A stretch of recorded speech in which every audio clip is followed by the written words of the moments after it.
Hi guys, it's Chelsea from Little Mountain Ranch. Welcome back to my channel. Today I'm going to talk to you about something that I am passionate about, and that is seeds and growing food. I know that there are a lot of you who will be growing food for the very first time this year, and I'm hoping that through the videos between now and harvest season in October, that I will be able to help to encourage and support you on this journey of growing food. It is probably the thing outside of my family that I am the most passionate about. I just love it. I'm going to apologize for the fact that there is going to be noise in the background because my husband and some of the kids are working in the shop behind me and they have some power tools going. So that is the sound that you're going to hear in the background. I don't know if I'm going to be able to show you all of the seeds that I'm growing this year because there are many of them, and there are quite a few that are new to me, and I will share those with you in a future video, but I would prefer to share seeds with you that I'm already familiar with and that I can highly recommend. I'm going to start out sharing with you plants that I would recommend growing if you are a first-time gardener, if you're gardening in a small space, or if you are growing in the north. These seeds will grow anywhere, but they grow really well in a zone 3B, which is where I'm at. Zones are determined by hard freezes in the winter, how deep those freezes go, how cold it gets. They're not so much determined by frost dates, although that does play a part. In our area, we can see temperatures down to -30, and this year even -40, sometimes for up to a week or two during the winter time. Our frost dates are usually we can plant by May 20th, and then we will see a light frost usually by the end of August, and killing frosts by mid-September and sometimes early September. So all of these plants I'm going to share with you, I have grown, they come recommended by me, and I'll put a comprehensive list down in the description box below, along with lists of places that you can source these seeds from. The first seed that I am going to recommend for you today that I absolutely adore are beets. I know beets aren't everyone's favorite, but hear me out. This is my case for the beet. You can plant beets fairly early on in the season, and you can start harvesting greens from them usually within about 4 to 6 weeks. You can harvest greens from them all throughout the entire summer, as long as you don't take more than 1/3 of the greens off of the top of the plant, because the rest of those greens are needed to feed the root down below, which is the second part of the plant that you can harvest in the fall. The thing that I love about beets, besides the fact that I think they taste really good, is the fact that I can store them in multiple different ways. You can store beets in a root cellar, which is something that I do. You can can them in a pressure canner with just water. You can blanch and freeze them. You can dehydrate them if you want, and you can make beet chips out of them. And you can also pickle them. So there's a lot of different ways that you can put up beets, and I have put them up in all of those ways, and I absolutely love them. So all around, beets are amazing, and they grow really well in a cooler climate. You're going to notice a theme with these plants that I'm going to share with you at the beginning of this video. So the next one is the turnip. The turnip is a plant that I think is underappreciated. It didn't used to be. It used to be a really common food for people, and the reason that is because it is super easy to grow. There are 300 seeds in this pack, and if I plant this, as long as the seeds are good, which 9 times out of 10 they are, every single one of these will come up. They are super prolific, and like the beet, you can eat the tops and the root in the same way that I just shared with you all of the different ways that you can eat and store the beet. The same thing goes for the turnip. The only thing you can't do with the turnip, at least not something I would do, is can it, because it's such a super strong flavor and something funky happens with the color. So not fantastic, but you can blanch and freeze them, and they store amazingly well in a root cellar. The next one is carrots. You see the theme here, the root vegetable thing? I just love root vegetables. I think they are such a fantastic thing to grow. They don't take a lot of space, and for most of them, you can eat both the top and the bottom. The same thing goes for carrots. Carrot tops don't taste super great, but you can make a pesto with them that I think is really good. You can also juice them. You can add them into smoothies. They do have a very strong flavor, so be careful about where you use them, but you can. The thing that's really cool about carrots is that if you do live in a warmer climate, you can overwinter carrots in your garden, which means that you don't have to have a storage space in your house for them, which is good because I know not everybody has like a root cellar, cold room, or something like that. Carrots, just absolutely love them. I'm going to be planting Napoli this year, Bolero, Rainbow Blend. This is one I actually just bought for my kids last year because they're rainbow and they're cool. I was super impressed with the flavor and the storage ability of all of the carrots in this package. So I ended up getting quite a few more of them because the kids love them, but also they store well and they were quite sweet even late into the storage season. Danvers are always a really good go-to, and I don't have my bulk Scarlet Nance. I think it's Nance. I can never remember if it's Nance or Nantes. But either way, I did order those in bulk and they should be here in a few days. Those are my kind of go-to carrot that I grow for kind of the bulk of my carrots. I'd like to put in some variety because I have the space to do so.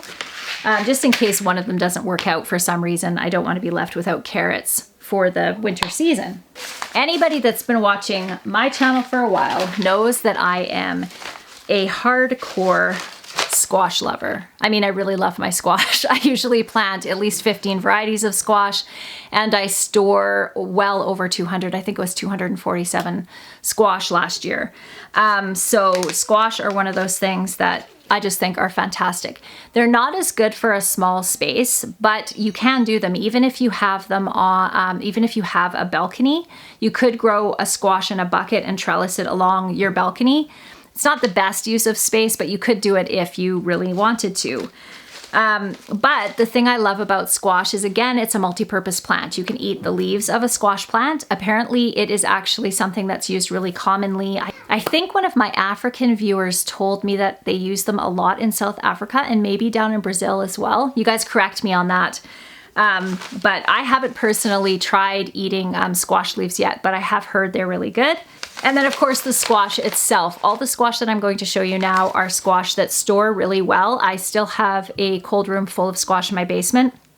I have to admit that the flavor is definitely not awesome. I made a squash soup the other day with a Cinderella pumpkin and it required a lot of seasoning because it's pretty bland this time of year, but it's food, right? So my number one go-to squash for storage are spaghetti squash. This one's the Pinnacle spaghetti squash. This one and the Small Wonder spaghetti squash are my favorites. They will store up to a year. Believe it or not, I've stored them up to a year. It wasn't on purpose. One got shoved in the back of my cold room, but they will. They grow well in a shorter season like ours. I always start mine about 3 weeks before I'm going to be planting out. Which is a really good idea. If I was to start these by seed, I probably wouldn't end up with fully mature fruit by the end of the season. So I would start them 3 weeks early. But this is a great one. My friend Mindy from Life Goes North, she has a homestead up in Alaska and she sent me these, I think it's Get Okasaman squash. So these are one I haven't tried, but I just wanted to give a shout out to her because I adore her. And she sent these to me and they grow in Alaska, so I know they'll grow well here. Small Wonder, those are the ones that I just mentioned. Oh, there's a hole in that bag. These are seeds from last year. This is a really great zucchini squash, or spaghetti squash. They're just small, but they're super prolific. I think I had 6 or 7 squash off of one plant, which was really good. Okay, and then this is a Bonbon Buttercup Squash. I have a couple of different, where is my other one? Here we go. This one's the Burgess and the Bonbon. These are my 2 favorite squash. As far as squash goes, I really think Buttercup flavor-wise is probably the best. You can make really awesome pumpkin pies with these. The flavor is that good. I did have some issues with storing these squash this past year because we had a really wet fall. And I don't know if you'll be able to see this. I'll see if I can put a picture up here somewhere for you. But the bottom of them have a ridge on them. And I ended up getting mold. Sorry about the dirt bike in the background. Ended up getting some mold and ended up rotting a lot earlier. But the year before, they ended up storing really well. So I'm definitely going to plant a few of these again. If they do end up molding, then they'll just go to the chickens or the pigs, but I love the flavor of them and I don't want to let them go. This Queensland Blue Pumpkin, next to the Cinderella Pumpkin, which I'll show you in a minute. Best pumpkin, you guys. Number one, it is beautiful. Can you see that? Isn't that gorgeous? Stores super well. I still have 2 of them in my food storage. The flavor was absolutely spectacularly good. And all around just a wonderful, wonderful pumpkin. So I am going to plant many of these. Each plant only produced 2 pumpkins, so I'll probably plant, I don't know, at least 10 of these ones. Victory Squash is another one that I've grown before that grows well. Small Sugar Pumpkin, so delicious, stores well as well.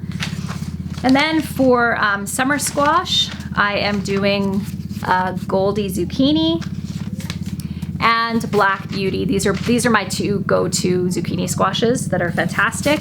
I'm also going to be trying this one, an MI Gardener one. I haven't used MI Gardener seeds before. This will be a first for me, so I'm going to try those. And Cuckoozy one. This one's also from MI Gardener. I always do a few scallopini ones. This one is Sunburst, and these are just a really nice summer eating squash. They're super prolific though, so I would recommend for most families just to plant one plant because they'll just grow prolifically for you all summer long. And then I'm going to be doing a whole bunch of pickling cucumbers because I can a ton of pickles. This one's the National Pickling Cucumber. This is the pickling cucumber that I normally plant and always does well for me, so I'll be planting a bunch of those. I always do the Lincoln Homesteader pea. This one just grows really, really well for me. The thing about peas though is that I don't really think it's the best bang for your buck as far as a vegetable in a small garden. It's great for summer eating, but if you're looking for storage food for the winter time, then unless you have a large space and you can plant a lot of peas, then I wouldn't really recommend them. I am going to be planting a lot this year because I have the space to do so. But if I wasn't, I would actually utilize the space in my garden for something else. You have to trellis them, and it's also kind of labor intensive because you have to pick all the peas and then you shuck all the peas and then you blanch all the peas and freeze them. And one of the only ways that you can store these is either by drying them or freezing them. So I love peas. I'm going to plant some, but it wouldn't be a top choice for me for either a new gardener or for if you are looking for storageability. So I'm sure people are going to have a different opinion on that, but that's just mine. I have yellow and green bush beans that I'll be growing this year. Bush beans are one that need the soil to be quite warm. So one of the ways that you can get around that in a northern garden is by planting in black plastic or in fabric, landscape fabric, just to help to heat the soil up. If your soil is wet and cool, then they won't germinate. They'll end up molding and you just won't get a good crop. But I have had really good luck the last couple of years growing bush beans. And they do require a lot of space, but they are really prolific. And you can freeze them and pickle them and can them in a pressure canner. So really good for storing for the winter time, and everyone in my house likes them. So this is always one that I will plant. The next plant that I am going to share with you and recommend is lettuce and spinach. I do have my spinach seeds in this pile somewhere. I'll see if I can dig them out of there in a second. Why these ones, these Salanova ones, come so highly recommended by a friend of mine. Her name is Serena and her channel is You Can't Eat the Grass. I'll link it down below. Really excellent gardening channel. But she is not a big fan of lettuce and grew this lettuce last year and absolutely raved about it. So I decided to get 2 packs with 4 different varieties in each to give them a try. They're not cheap seeds, I will tell you that, but because they come so highly recommended, I thought they were worth giving a try. I have a couple of other salad or lettuce varieties, but I just cannot find the lettuce packs right now, so I will put them down in the description box below for you, ones that are my normal go-to ones. I wonder where they went. Anyway, I think what I'll do now, rather than get into all of the herbs that I'm going to be planting, I'll do that in a separate video, is show you and talk a little bit about all of my tomatoes that I have planted. I counted them up just now and I have 720 tomatoes planted, which is so exciting. I love tomatoes so much. Several different varieties, which I will show you which ones I am growing. Just one second. I'm gonna have to take one out at a time because I am using these to actually mark the trays where I've planted them. So this one is called an Indigo Rose. Kind of between the size of like what you would think of as a regular, say, Roma tomato and a cherry tomato. So in between that size, but these are supposed to be delicious and they're just absolutely beautiful. And I wanted to try just some different ones this year. So that was one of them. These seeds also came to me from Mindy Stupus tomato. These were grown in Alaska, so I know they'll do well. Siberian tomato, and I'm also doing one called a Manitoba tomato, and I planted a ton of those. One is an old German tomato and a Arbasan beefsteak type tomato. I just think this is the cutest little tomato. Sunrise bumblebee tomato. Isn't that beautiful with the orange, the yellow, and the red on it? Love it. I'm doing a regular paste tomato, an Amish paste tomato, some other paste tomato whose name I can't remember right now, and then the Evergreen Tomato. And you can see my tomatoes behind me here. I'll give you a little closer view of them in a second. As you know, I was starting my tomatoes in the house under grow lights, but I had two issues. One is I didn't have enough light, and the second is it wasn't quite warm enough in the space that I had them. So I will be remedying that for when I start all my squashes in the house by putting the lights closer together, and putting an extra heater in there and blocking off the space with some plastic. But because now I have my space in here all set up, and I'll show you how this looks when I fold down this plastic over top of everything, and I have a heater so it doesn't freeze in here at night, put in underneath the plastic, I think that the tomatoes will do much, much better. And most of them have developed a purple underside. I'll see if I can show you that here. I had to thin this one out anyway, but can you see how it's purple in underneath here? It can actually be, I think it's potassium deficiency, but that's not the case in my case. The problem that I had is that they were too cold. So this is just caused by stress, too cold and not enough light. So I've brought them back out here because I know that they'll do much better in this space with more light. And I also mentioned in one of my previous videos that we did get a very large greenhouse frame at 60, I think it was 24 by 60. And that's why I planted so many tomatoes this year, because I'm really hoping that I'm not having to order in my tomatoes from off the farm like I normally have to do. And we'll take you along with that as we get that set up. I'm so excited. I have wanted a large greenhouse for many, many years. I love my little greenhouse in here. This greenhouse will always have a special place in my heart. You can look back, I think it was one of maybe the second or third video that I ever did on my channel where we did the build of this greenhouse 3 years ago.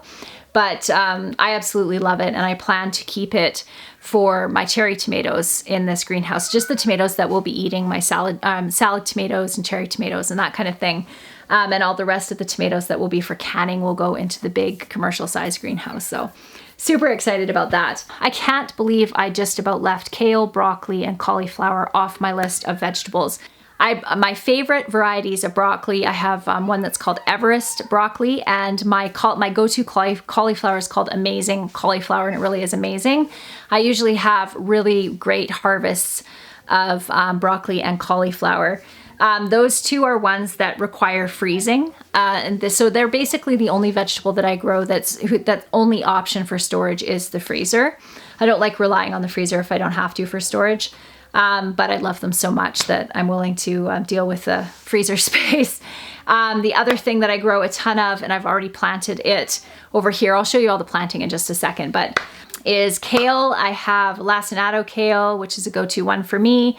My very favorite kale of all is called Abundance Kale, and fortunately I saved some seeds from last year because I wasn't able to find it anywhere this year. It had sold out of everywhere, but it's a really tender, almost lettucey type of kale with a really light flavor, and it grows to be just about as tall as me. It is an absolutely gorgeous kale.